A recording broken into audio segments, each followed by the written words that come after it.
గణతంత్ర దినోత్సవం సందర్భంగా జగిత్యాల సిఎస్ఐ బాలికల ఉన్నత పాఠశాలను శుభ్రం చేయించేందుకు ఉపాధ్యాయులు సిద్ధమయ్యారు. అది కూడా అటెండర్లతో కాకుండా విద్యార్థుల చేత శుభ్రం చేయించారు. స్కూల్ ఆవరణలో ఉన్న చెత్తను అమ్మాయిలు ఊడ్చుతుండగా వారి కండోమ్ ప్యాకెట్లు కనిపించాయి. ఆందోళనకు గురైన విద్యార్థులు ఉపాధ్యాయుల దృష్టికి తీసుకెళ్లారు. కానీ టీచర్లు పట్టించుకోకుండా నిర్లక్ష్యంగా మాట్లాడారు.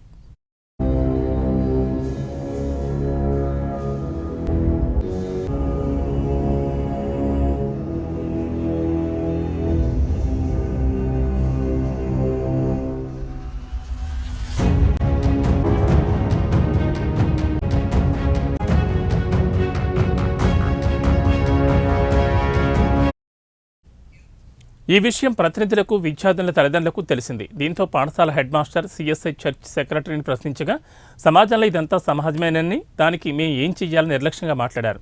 అసాంఘిక కార్యకలాపాలకు తాము కాపలా ఉండాలా అంటూ ఉపాధ్యాయులు నిర్లక్ష్యం సమాధానం ఇచ్చారు. దీనిపై డీఈఓ రాముల్ని వివరణ కోరగా వెంటనే ఎంఈఓను పంపించి వివరాలు సేకరించి వారిపై తగు చర్యలు తీసుకుంటామన్నారు.